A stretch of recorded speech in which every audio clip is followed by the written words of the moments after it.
রঙিন রাজকুমারী। একদা এক সময় গ্রেস্কেল গ্রোভ নামে একটি রাজ্যে, যেখানে রঙগুলি অনেক আগেই ম্লান হয়ে গিয়েছিল, সেখানে এক যুবতী রাজকন্যা ছিল আইরিস। একরঙা জগতে আটকে পড়ে তিনি তার লোকেদের কাছে হারিয়ে যাওয়া রঙের বিস্ময়কর অভিজ্ঞতা অর্জনের জন্য আকুল হয়েছিলেন। রাজকুমারী আইরিস বিশেষাধিকারের জীবনে জন্মগ্রহণ করেছিলেন। নিজেকে এই প্রাণহীন প্যালেটের ধূসর দ্বারা সীমাবদ্ধ পেয়েছিলেন। তিনি নিজের এবং তার জনগণের রঙিন বিশ্বের জন্য আকাঙ্ক্ষা করছিলেন। ঠিক সেই দিন আইরিস যখন রংহীন বাগানে ঘুরে বেড়াচ্ছিলেন, একটি সুযোগ তার জীবনের গতিপথ বদলে দেয় চিরতরে। এই জায়গাটা এত প্রাণহীন কেন? মামনি, তোমায় চিন্তিত দেখাচ্ছে কেন? আমি চাই এই জায়গাটা আরো রঙিন হয়ে উঠুক। ও ছোট রাজকুমারী, তোমার হৃদয় প্রাণবন্ততা খোঁজে। কে আপনি? এত কিছু কিভাবে জানেন? এক বন্ধু বাঁচা, তোমার চোখে দেখতে পাচ্ছি ধূসরতার নিচে লুকিয়ে থাকা রঙের স্ফুলিঙ্গ। আপনি এই জায়গায় আমায় রং ফিরিয়ে আনতে সাহায্য করবেন? আমার মতে তুমি এটা পারবে, কিন্তু প্রথমে তোমাকে শোনা শিখতে হবে। শুনতে হবে? কিন্তু কি? তোমার আশেপাশের পৃথিবী থেকে প্রকৃতির ফিসফিস, বাতাসের গান এবং তোমার পায়ের নিচে পড়ে থাকা পাথরের রহস্য। কি কি এটা? এই পাথর তোমাকে পৃথিবীর ফিসফিস শুনতে সাহায্য করবে। এটা নাও মামুনি, এটা হলো তোমার উপহার। এটা পড়ে ফেলো, এটা তোমাকে পথ দেখাবে। ধন্যবাদ ঠাকুমা। আপনি তো আপনার নাম বললেন না। মনে রেখো, এই রঙের ক্ষমতা তোমার মধ্যে নিমজ্জিত। এর সঠিক ব্যবহার করো। উনি কোথায় গেলেন?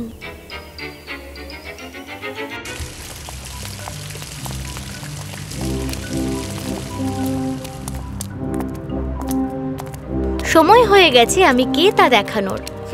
রাজকুমারী আইরিস তার চুলের মধ্যে হাত বোলাচ্ছিলেন এবং হঠাৎ এটি একটি নানা রঙের রামধনুতে রূপান্তরিত হলো।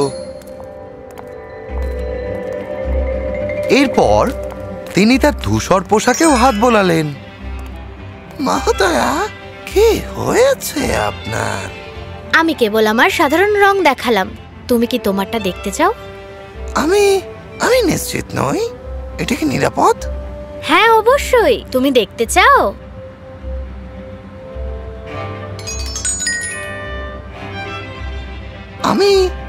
আমার এই রংটার কথা মনে আছে। এটি আমাকে সেই রাতের আকাশের কথা মনে করিয়ে দেয়, যা আমি ছোটবেলায় দেখতে পছন্দ করতাম।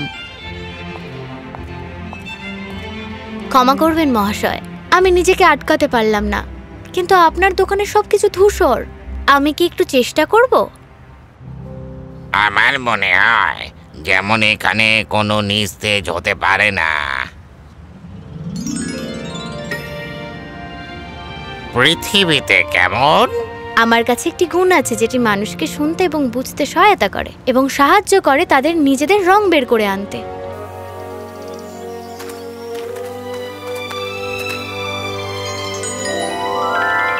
আচ্ছা, এটা যদি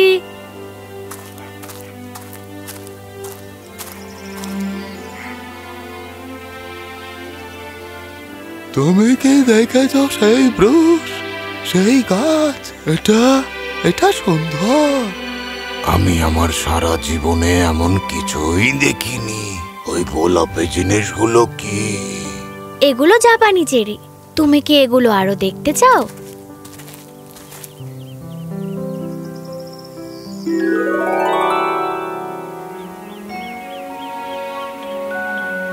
ও, আমার ছোটবেলায় এই খেলার ক্ষীণ স্মৃতি আছে। আমার ছোটবেলায় পৃথিবীটা এরকমই দেখতে ছিল, তখন আমি বালক। তুমি এটা নিজের সাথে কিভাবে করতে পারো? তুমি কি এটা আমায় শেখাবে? রং সর্বদা সব জায়গায় আছে খুদে সোনা। তোমার যদি বিশ্বাস থাকে তাহলে বেরিয়ে আসবে। তুমি কি এটা দেখতে চাও? আচ্ছা, চোখ বন্ধ করো আর ভাবতে থাকো তোমার ভেতরে কি আছে, কি তোমায় খুশি করে। তারপর শুধু এটাকে আসতে দাও। আমি এটা পেরেছি, আমি করতে পেরেছি।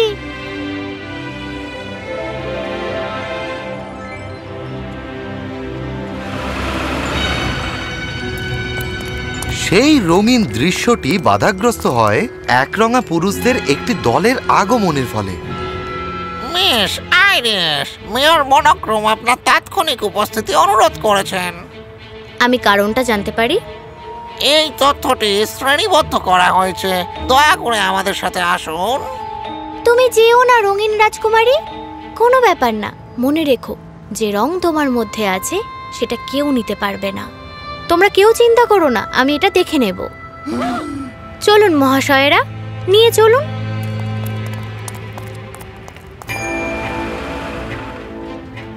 সেই দলটি একটি বড় চিত্তাকর্ষক ধূসর ভবনে এসে পৌঁছালো, আর তারা আইরিসকে ভেতরে নিয়ে গেল।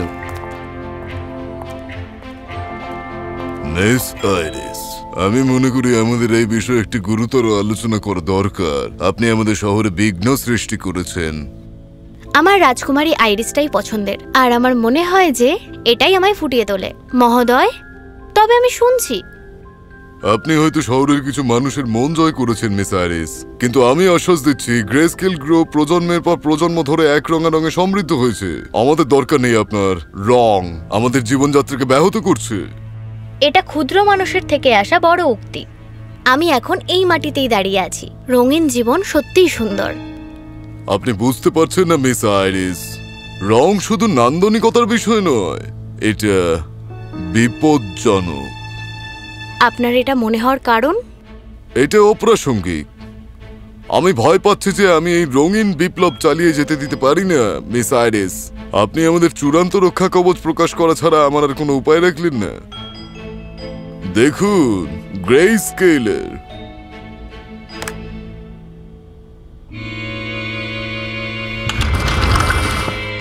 ইঞ্জিনিয়ারিং এর এই বিষয় কয়েক ঘন্টার মধ্যে আমাদের শহর থেকে রঙের প্রতিটা শেষ ফোঁটা মুছে ফেলতে পারে। আপনার এত আস্পর্ধা? আপনি মানুষের অনুভূতি এবং আনন্দ কেড়ে নিতে চাইছেন? তাদের রক্ষা করার জন্য একেবারে বিনা দ্বিধায় রং বিশৃঙ্খলা এবং বিভাজন ছাড়া আর কিছুই নিয়ে আসে না। সেটা সত্যি নয়। মানুষ তাদের নিজেদেরকে নিয়ে ভীষণ খুশি। তারা একসাথে থাকে, আলাদা হয়ে যায় না। তাই নাকি? বাইরে তাকিয়ে দেখুন রঙিন রাজকন্যা, আপনার কর্মকাণ্ড এই শহরকে ছিন্ন ভিন্ন করে দেবে। মানুষ ইতিমধ্যেই পক্ষ বেছে নিতে শুরু করেছে, আর কদিন পর তা পূর্ণাঙ্গ রূপ নিচ্ছে রঙিন যুদ্ধে। সেটা কখনোই হবে না। আমরা রঙিনভাবে বাঁচার একটা পথ ঠিকই বার করব, রঙিন বা বেরঙিন, যার যেটা পছন্দ। কোনো বাধ্যবাধকতা নেই। এই প্রতারণা এখনই বন্ধ করুন মিস আইরিস, নইলে গ্রেস্কেলের ব্যবহার করা ছাড়া আমার আর কোনো উপায় থাকবে না। যাদের রং পছন্দ তাদের সাহায্য করা থেকে আমি নিজেকে আটকাবো না। আশা করি আপনি বুঝেছেন।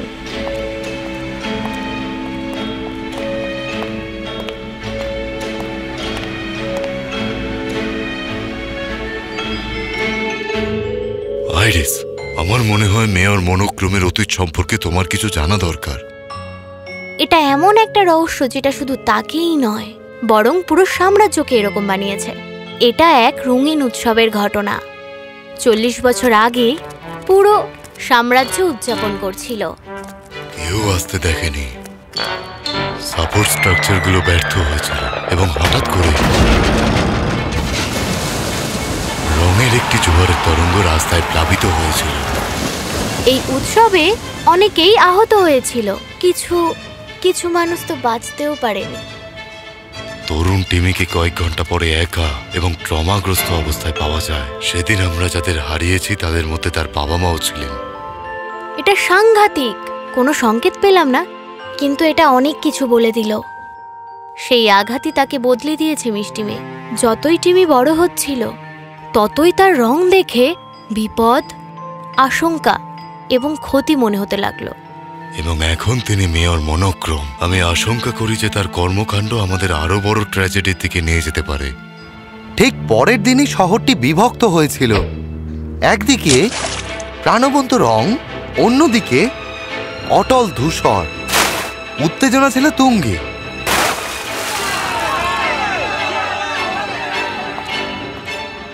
আমি ভাবতেই পারিনি এরকম কিছু ঘটবে। আপনি আমাদের উপর জোর করে রং দিতে পারেন না, এবং আপনি আমাদের অন্ধকার যুগেও রাখতে পারবেন না। দয়া করে বন্ধ করো। রং কিন্তু এই জন্য তৈরি হয়নি। রাজকুমারী, আপনাকে অবশ্যই ধূসর অত্যাচারীদের পরাজিত করতে আমাদের সাহায্য করতে হবে। সব দোষ তোমার। তোমরা আমাদের শান্তিপূর্ণ জনপদ ধ্বংস করেছ।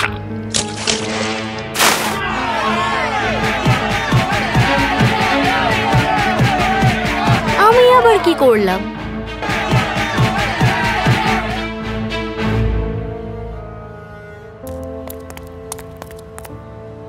আমি আপনাকে সতর্ক করেছিলাম যে এটা ঘটবে মিস আইরিস। দেখুন আপনার রংগুলো গ্রেস্কেল গ্রোভের সাথে কি করেছে। দাঁড়ান মহাশয়, এরকমটা আমি চাইনি। আমরা এখনো এটা সবাই মিলে ঠিক করতে পারি। গ্রেস্কেল গ্রোভের নাগরিকরা, এটা আপনাদের মেয়রের বক্তব্য। আমি অবিলম্বে সবাইকে সরে দাঁড়ানোর নির্দেশ দিচ্ছি। দেখুন এই রংগুলো আমাদের সম্প্রদায়ের কি করেছে। তারা প্রতিবেশীকে প্রতিবেশীর বিরুদ্ধে, বন্ধুকে বন্ধুর বিরুদ্ধে পরিণত করেছে।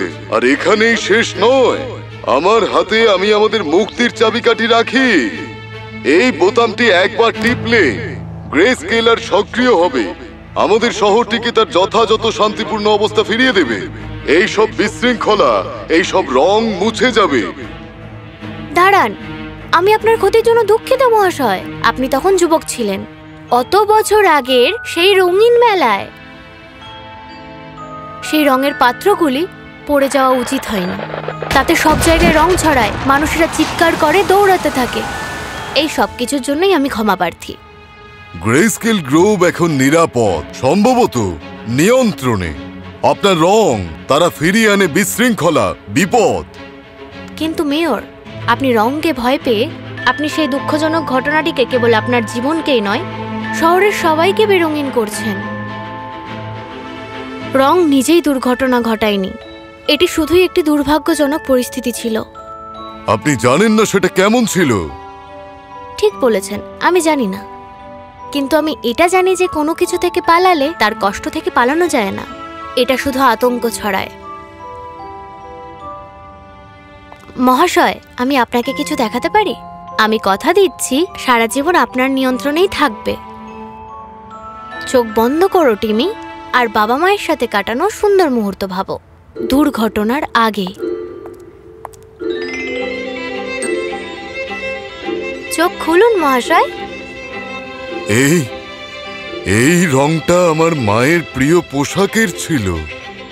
রং ভালোবাসা নিয়েও যুক্ত হতে পারে, ভালো স্মৃতির সাথে। এটা কেবল কষ্টকেই মনে করায় না। আমি জানি না আমি এসবের জন্য প্রস্তুত কিনা। আমরা সবকিছু একেবারে পরিবর্তন করব না, আমরা ধীরে ধীরেও করতে পারি। আমরা লোকেদের সাহায্য করতে পারি তাদের পছন্দের রং ফিরে পেতে। আপনি কি আমায় সাহায্য করবেন আমাদের গ্রেস্কেল গ্রোভের আরো ভালোর জন্য? সম্ভবত আমরা ছোট থেকেই শুরু করতে পারি, একটা ট্রায়াল রান শহরের এক প্রান্তে। আমি এটাই জানতে চাইছিলাম মহাশয়, একটা সুযোগ চাইছিলাম আপনাকে এবং এই শহরকে রঙের সৌন্দর্য দেখাতে, কেবলমাত্র ভয় নয়। বেলা বাড়ার সাথে সাথে গ্রেস্কেল গ্রোভ নিজেকে পরিবর্তনের দ্বার প্রান্তে আবিষ্কার করেছিল। মেয়র মনোক্রোম এবং রাজকুমারী আইরিসের সমঝোতা এগিয়ে যাওয়ার নতুন পথ তৈরি করেছিল। বছরের পর বছর ধরে প্রথমবারের মতো শহরের ভবিষ্যৎ রং এবং পছন্দ উভয়েরই প্রতিশ্রুতি রেখেছিল। নিরাময় এবং বোঝার আসল কাজটি সবেমাত্র শুরু হয়েছিল। তবে আরও আশা গ্রেস্কেল গ্রোভে আরও একবার শিকড় গেড়েছিল। সুখের, সর্বদাই সুখের।